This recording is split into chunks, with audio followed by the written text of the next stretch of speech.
السلام علیکم ورحمۃ اللہ وبرکاتہ۔ اللہ کے مقدس پیغمبر حضرت داؤد علیہ الصلاۃ والتسلیم کی یہ خواہش تھی، یہ تمنا تھی کہ آپ ایک مسجد بنوائیں جسے مسجد اقصی کہا جاتا ہے، اسی مسجد کے حوالے سے، چونکہ اسی زمین پر حضرت موسیٰ علیہ الصلاۃ والتسلیم آ کر عبادت کیا کرتے تھے، تو حضرت داؤد کا یہ خیال تھا کہ اس علاقے میں ایک مسجد کی تعمیر کروا دی جائے، لیکن ان کی یہ خواہش پوری نہ ہوئی، وہ اس دنیا سے رخصت ہو گئے۔ پھر ان کے بیٹے حضرت سلیمان علیہ الصلاۃ والتسلیم نے اپنے والد کے اس خواب کو پورا کیا اور حضرت سلیمان کو بادشاہت ملی۔ آپ جانتے ہیں کہ جناتوں، ہواؤں اور انسانوں سب پر انہیں حکومت حاصل تھی اور جنات ان سے بہت ڈرتے تھے۔ مسجد اقصی کی جو تعمیر ہوئی تھی وہ دراصل جناتوں نے کی تھی، اور اس کام کے دیکھ بھال کے لیے حضرت سلیمان علیہ الصلاۃ والتسلیم اپنے عصا پر ٹیک لگائے اس طرح کھڑے رہتے تھے، چونکہ سلیمان سے ڈرتے بہت تھے جنات لوگ، اس لیے وہ لوگ جو ہے جب تک حضرت سلیمان کھڑے رہتے تھے وہ لوگ وہاں سے جاتے نہیں تھے۔ تو حضرت سلیمان علیہ الصلاۃ والتسلیم اس پر ٹیک لگائے اس کام کو دیکھا کرتے تھے اور جنات بھاگتے نہیں تھے۔ اسی حالت میں حضرت سلیمان کو موت آئی اور 10 سال تک آپ اسی عصا پر ٹیک لگائے کھڑے رہے۔ جناتوں کو یہ لگتا تھا کہ یہ ہمارے کام دیکھ رہے ہیں، اور پھر وہ لوگ جلدی جلدی کام کرتے تھے۔ جب ان کی لکڑی کو دیمک نے کھا لیا اور اس میں گھن لگ گیا تو پھر وہ لکڑی ٹوٹی، سلیمان گر گئے، تو جناتوں کو پتہ چلا کہ ان کا انتقال ہو چکا ہے۔ تب تک اس مسجد کی تعمیر ہو چکی تھی۔ اس وقت تک اسے مسجد اقصی نہیں کہا جاتا تھا، بلکہ یہودی اسے فرسٹ ٹیمپل، ہیکل سلیمانی کہتے تھے اسے۔ سلیمان علیہ الصلاۃ والتسلیم کی کرسی وہیں پر لگتی تھی، اور چونکہ یہودی یہ جادوگروں کے پیچھے بہت بھاگتے تھے، اس لیے جادوگروں کے سارے راز کو انہوں نے چھین لیا تھا اور اپنی کرسی کے نیچے اسے دفن کر دیا تھا۔ عراق کا ایک عیسائی بادشاہ تھا جو یہودیوں کا بہت بڑا دشمن تھا، اس نے پورے ہیکل کو توڑ ڈالا تھا اور صرف ایک دیوار باقی تھی جہاں پر یہ یہودی اب بھی جا کر روتے گڑ گڑاتے ہیں، عبادت کرتے ہیں، چومتے ہیں، پوجا پاٹ کرتے ہیں، جسے دیوار گریا کہا جاتا ہے اور اسے ویسٹ وال بھی کہا جاتا ہے۔ پھر عیسائیوں سے یہودیوں نے اس زمین کو حاصل کر لی۔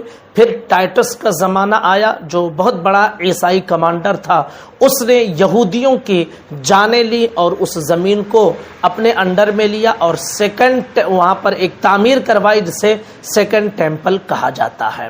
پھر حضرت عمر رضی اللہ تعالی عنہ کا زمانہ آیا تو حضرت عمر رضی اللہ تعالی عنہ کے ایک چھوٹے لشکر نے اس علاقے کو فتح کیا، اور بغیر کسی جنگ کے عمر کی دہشت کی وجہ سے عیسائیوں نے سارے خزانے اور چابیاں یہ حضرت عمر کے حوالے کر دی تھی۔ حضرت عمر نے وہاں پر اذان دلوائی، ظہر کا وقت تھا، پھر آپ نے نماز پڑھوائی اور وہاں پر مسجد اقصی کی تعمیر ہوتی ہے، اور پھر یہ مسلسل مسلمانوں کے انڈر میں ہی رہا۔ جب فاطمی دور آیا تو فاطمی خلیفہ جو تھے وہ کمزور تھے، عیسائیوں نے گھسپیٹ کیا، اور عیسائیوں نے گھسپیٹ کر کے پھر سے اس مسجد اقصی کی جو زمین تھی اسے ہتھیا لیا، اور تقریباً 87 سال تک اس پر قبضہ کیے ہوئے رہے۔ نہ مسلمانوں کو نماز پڑھنے دیتے تھے، نہ مسلمانوں کو وہاں عبادت کرنے دیتے تھے۔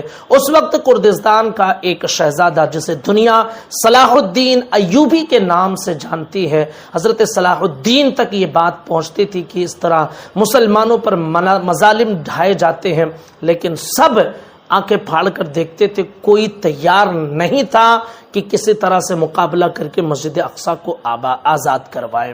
اس وقت حضرت صلاح الدین ایوبی نے ایک ممبر تعمیر کروائی تھی اور قسم کھائی تھی کہ انشاءاللہ اسے ضرور آزاد کرواؤں گا، اور اسی ممبر کو وہاں رکھوں گا اور اسی پر کھڑے ہو کر خطبہ دے کر دنیا والوں کو پیغام دوں گا۔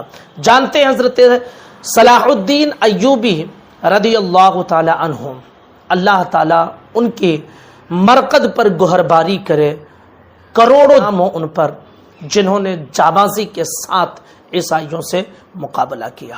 جنگ کی شروعات ہوئی، جانتے ہیں، جو روڈ میپ نقشہ تیار کروایا تھا صلاح الدین ایوبی نے، تو ان کا مشن یہ تھا کہ وہ 2 سے 3 سالوں کے اندر اندر فتح کر لیں گے فلسطین کے علاقے کو اور مسجد اقصی کو آزاد کروا دیں گے. لیکن جانتے ہیں مسلمانوں کی سب سے بڑی کمزوری یہ ہے کہ خود مسلمانوں کے اندر ہزاروں کروڑوں غدار بیٹھے ہوئے رہتے ہیں، اور جس کا سامنا صلاح الدین ایوبی کو ہوا تھا. تقریباً 18 سال لگ گئے تھے ان دشمنوں سے جو اندرونی طور پر مسلمان بن کر بیٹھے ہوئے تھے اور مسلمانوں کے اندر ہی دراصل باتیں لیک کر کے مسلمانوں کے اندر توڑ پھوڑ کر دیا کرتے تھے. صلاح الدین ایوبی نے سب سے پہلے ان سے جنگ کی، ان کا صفایا کیا، ان کو ختم کیا، اور 18 سال لگ گئے. پھر اس کے بعد میں تقریباً 20 سپٹمبر کو فلسطین کے حصے کا، مسجد اقصی کے حصے کا محاصرہ شروع کیا، اور 2 اکتوبر کو آپ نے اسے آزاد کروا دیا. کتنا کم وقت لگا، لیکن 18 سال لگ گئے غداروں کی صفائی کرنے میں. تو سب سے زیادہ تو مسلمانوں نے ہی دھوکہ دیا ہے. پھر حضرت صلاح الدین ایوبی نے اسے آزاد کروایا، اور مسلسل یہ مسلمانوں کے انڈر میں ہی رہا، اور کب تک رہا؟ جب تک سلطنت عثمانیہ قائم رہی. سلطنت عثمانیہ کو جب ختم کیا گیا، سلطنت عثمانیہ کو کمزور کیا گیا اور دھیرے دھیرے وہاں پر یہودیوں کو بسایا گیا، پھر یہودیوں نے دھیرے دھیرے فلسطین کے اس حصے پر قبضہ کیا، اور آج مسجد اقصی کے اس حصے پر دراصل یہودیوں اور اسرائیلیوں کی ہی آرمی گردش کرتی ہے، اور انہی کے انڈر میں کہنے کو تو یہ ہے کہ جارڈن اس کے دیکھ بھال کر رہا ہے، لیکن سب کچھ اسرائیلی کر رہے ہیں. تو یہ تھی فلسطین اور مسجد اقصی کی پوری ایک مختصر تاریخ جو ہم نے آپ کے سامنے رکھ دی ہے. میں سمجھتا ہوں کہ فلسطین اور اسرائیل کے درمیان جو کچھ چل رہا ہے اس کو سمجھنے کے لیے یہ ویڈیو آپ کے لیے بہت اہم اور کارگر ثابت ہوگی.